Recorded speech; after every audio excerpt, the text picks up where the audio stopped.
Field Officer 60302, Gwen Ortiz, recording Log 4 concerning my investigation of the shattering incident. The date is September 5th, 2021, and the time is 14:02. I let the investigation get ahead of me. I was too eager to prove myself, too keen on making my mark. My personal life, my own seemingly wrong intuition. I apologize, and I'll make sure it doesn't happen again. So it's time to backtrack. I decided to go back to the drawing board, break it down, and see if I could crack open this egg. Dear listener, remember how I said we thought the police station was the epicenter, but we were wrong? We were very close. It was almost the epicenter, but the epicenter is a place I never would have expected. It was the city archive. I know, absolutely riveting stuff right here, but stay with me. According to the front desk attendant, Shelley, it is a government storage and information center for government employees only, like it was some exclusive club. I flashed my government badge, but apparently you still have to make an appointment. She seemed kind of uppity about the whole thing, blah, blah, blah, protocol and all that jazz. So obviously, I made a stupid appointment. I gave her a smile so sweet I could feel my teeth rotting. I asked, could you put my name under the next available appointment? And lo and freaking behold, there was an available appointment 2 hours from then. Fortune was in my favor for once.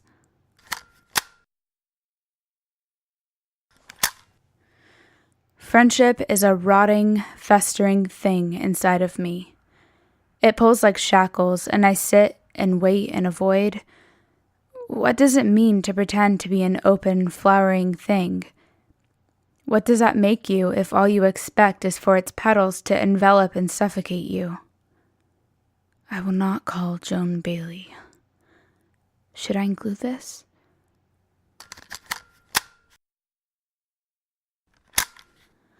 Gaining access to the records of my chaotic, secretive city should have excited me.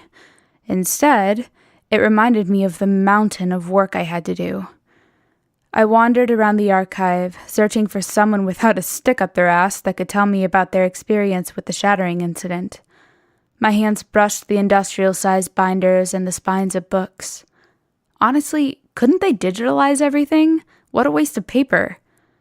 I guess when you've got one foot stuck in the pile of bullshit that is bureaucracy, you forget about the goddamn environment. Or things that actually matter. But anyway, like a lovesick schoolgirl, my heart started stuttering while I took notes of the dates, and I started running for the 19th of August, 2021, the day of the shattering incident. Because maybe they'll have some data, some record, or just something. If I could just look at someone else's opinion, if I could just see this catastrophe from someone else's point of view, well, there's nothing like a fresh set of eyes on things. Especially when your tired eyes have been trying to drill holes into it for weeks. I got to the date, 19th of August, 2021. It was empty. The whole month of August was empty. I was heavily contemplating whether or not I should bang my head against the wall when someone spoke up behind me. He said, "We're not quite done cataloging August yet. We'll hopefully be done by the end of September." And there he was, like a magic trick, head of Gotham City Archives, Malcolm Jones. If I was the star of a rom-com, this would be the moment. Older, tall, dark, handsome, intelligent. But I'm not in a rom-com, and I don't even play for his team. I snatched the small notebook out of my shirt pocket, and I realized I picked up the habit from Detective Larson. Live long enough to see yourself become the villain and all that jazz. I asked him, "Who's in charge of August 19th? He pointed his thumb at his chest. He said to me, "This guy, of course." I raised my eyebrows at him. Figuring flattery was the key, I told him, "Well, you're just the man I want to see." And Malcolm, like something out of the movies, said to me, "You're not the first one to say that to me today." Joan's shark smile found its way on my face. It was time to pick apart this man's brains. It was time for me to keep my hands from calling Joan Bailey.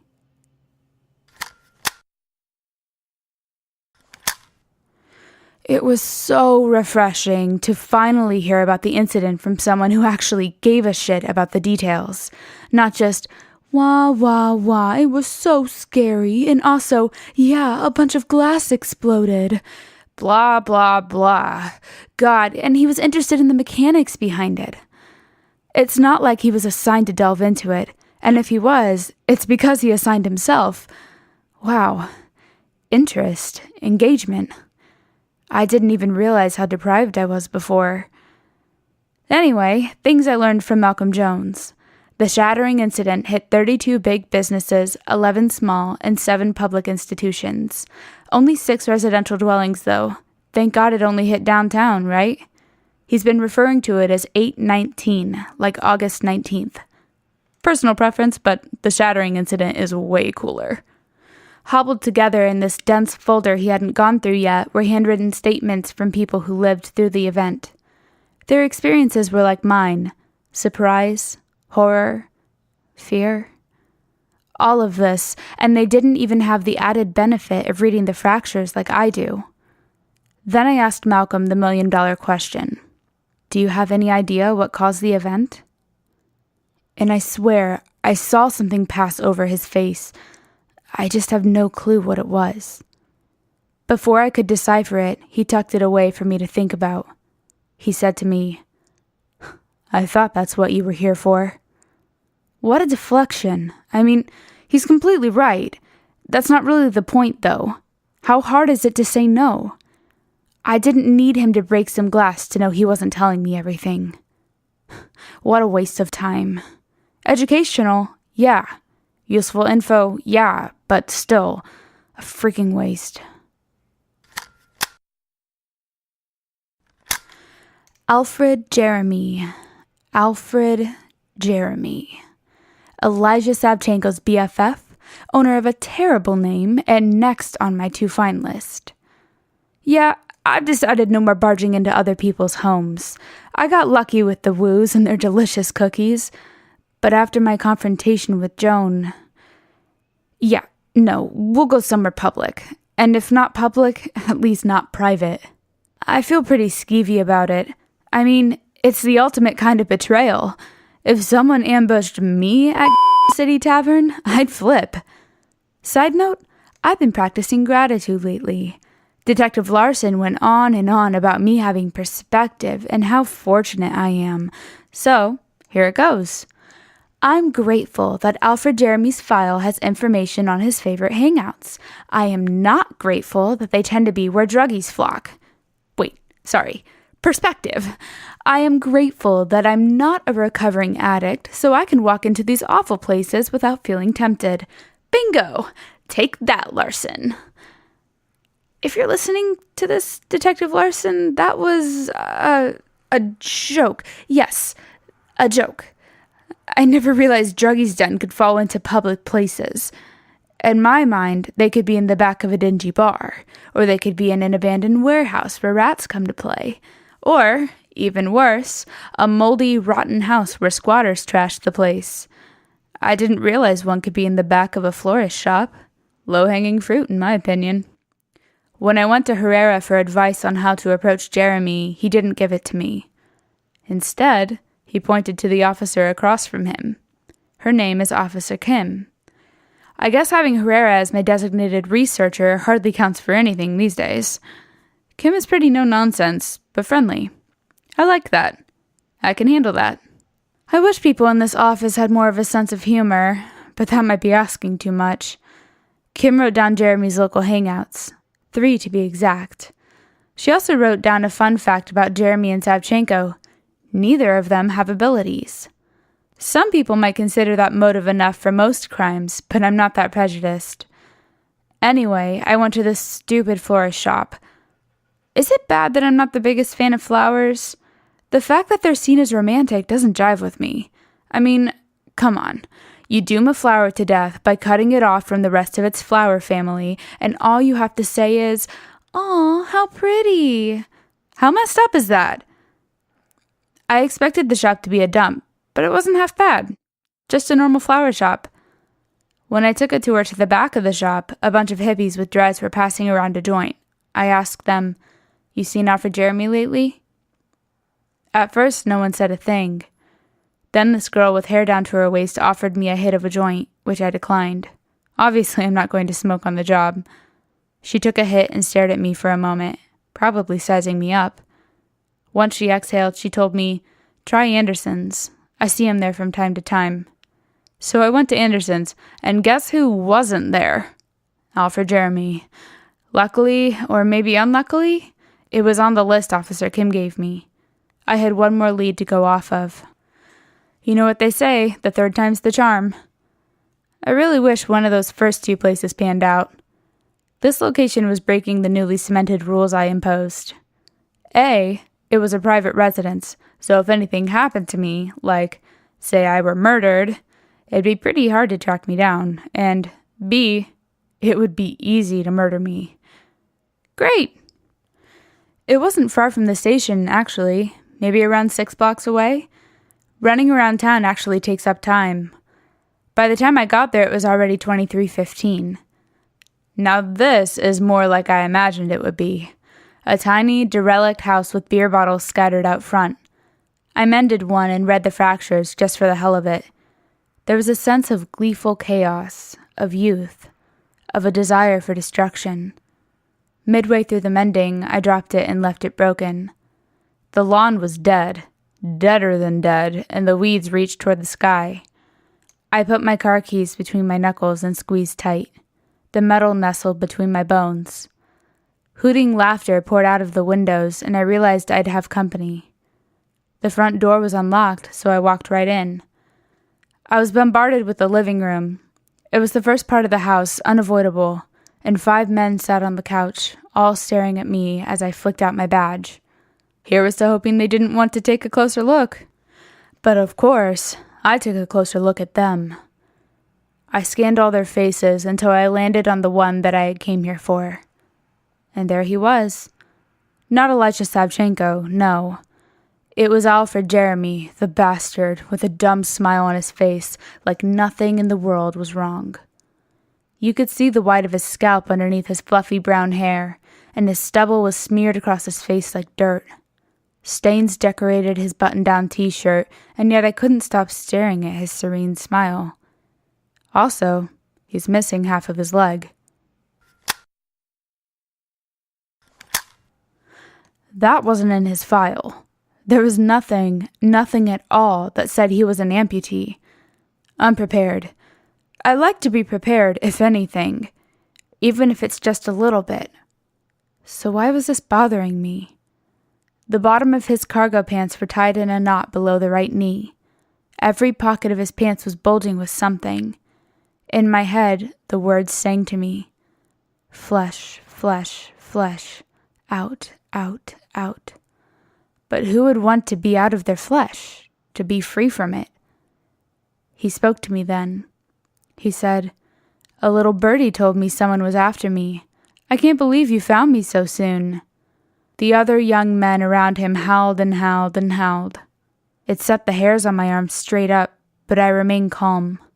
Level breathing. Important. This was a private place. If I was breaking my own rules, I needed to break them correctly. I mimicked his smile at me, stupid and cheery. I said, "Well, you're the only one who can answer my questions." And as if I were in a room full of middle school boys, I shit you not, they all went, "Ooh." He smiled wider at that, and his eyes were empty and dumb and dull. I needed to get out of here. The need for answers kept me from leaving, though. I said to him, "Tell me what happened to your leg." Straight to the chase. The young men, well, more like boys, they didn't like that. All of their gleeful smiles disappeared. All their mouths formed a straight line. Frickin' eerie. Alfred Jeremy patted his full leg. Elijah Savchenko happened to it. He fiddled with the knot tied below his knee. My voice was calm, calmer than the eye of a storm. I asked him, "How much did he cut off?" He laughed alone this time. I rocked a bit on the heels of my feet. It was uncomfortable to be standing while everyone sat, but I didn't want to join them. Alfred Jeremy answered me. He said, "He cut off most of the meat below the knee. He didn't do a very neat job, though. The hospital had to hack the rest off.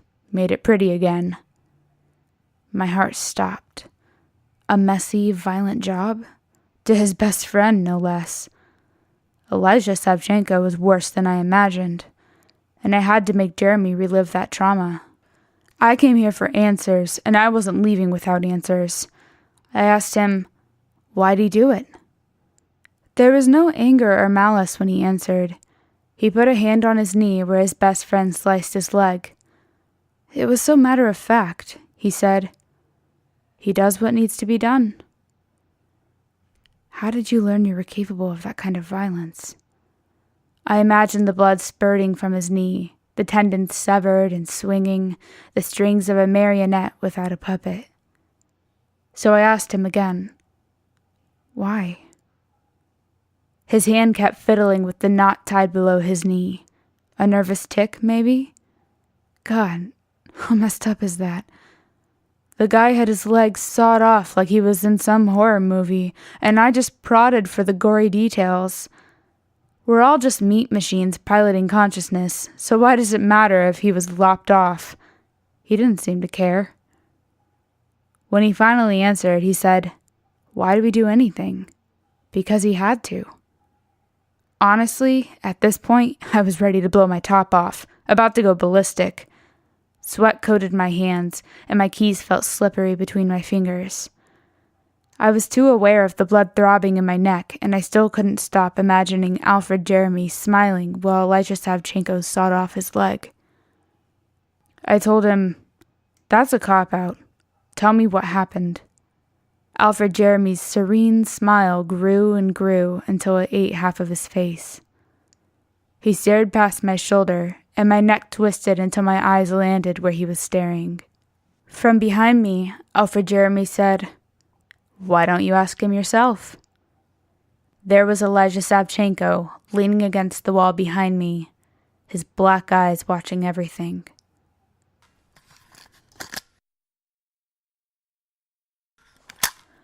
I forgot the goddamn recorder.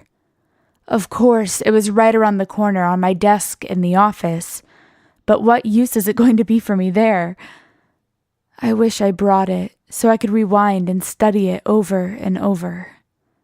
I could sift through every catch in his breath, every pitch of his voice. Why is memory so malleable? How useless, especially when it involves pain. Why does the brain try so hard to protect us from trauma? The physical trauma was slight, but the terror of the moment is still here now. We looked at each other, and again, my gut warned I was around a dangerous individual. His gaze was just dead, no feeling at all, no malice, no joy, no fear. He said, "I've come at your beck and call. I heard you've been looking for me." The fear was coming for me, pumping itself through my veins. He held something against his left thigh. Wait, not quite right. He cradled something against his left thigh, like it was something precious. I said to him, "I might have been asking around. Care to chat?"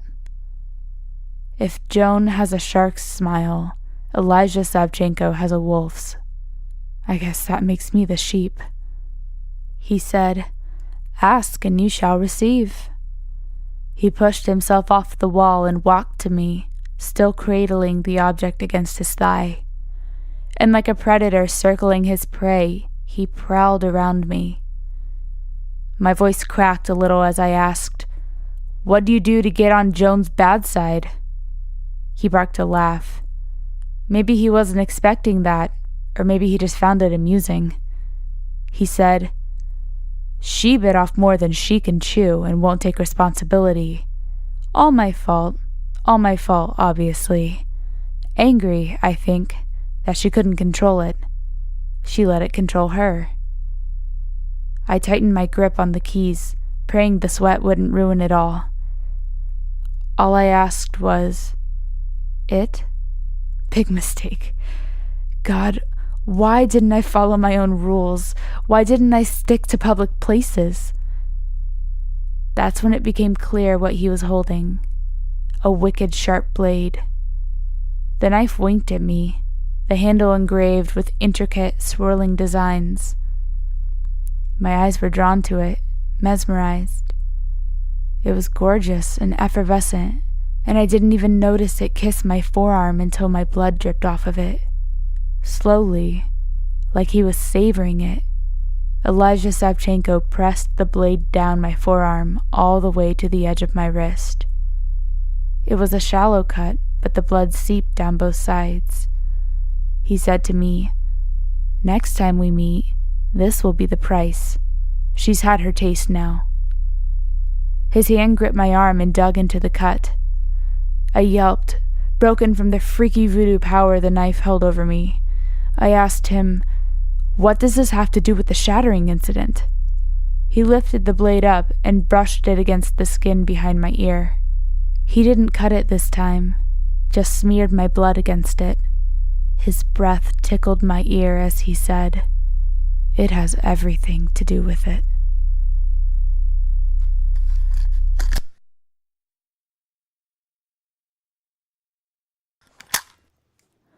This whole investigation is ruining every good shirt I own.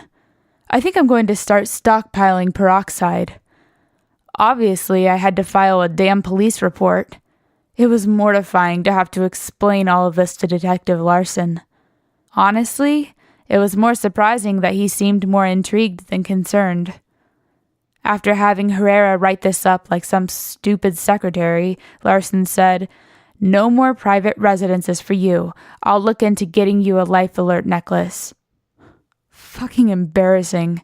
I'm not some elderly woman who can't pick herself up. I mean, yeah, I let a psycho slice my arm up, but, all considering, I took it pretty damn well. Damn it, right when I was finishing up my memo.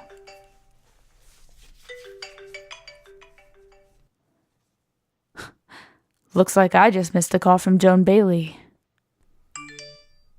Well, since we have an audience, I'll even put it on speaker for you, government listener. You have one new voicemail received on September 5th at 2:19 p.m. It's starting, Gwenny. It's all starting now. It's gonna get even worse. And now it knows. It knows you, and there's nothing you can do about it. It's tasted you, and it'll want to taste more of you now. It's starting. End of message. To save this message, press 1 for... What the Now what? Can't I finish this dumbass memo in peace? Oh shit. Oh shit. It's happening. It's happening again.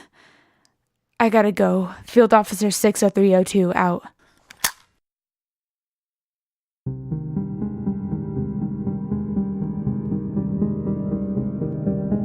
Fracture is created by me, Claire Wright.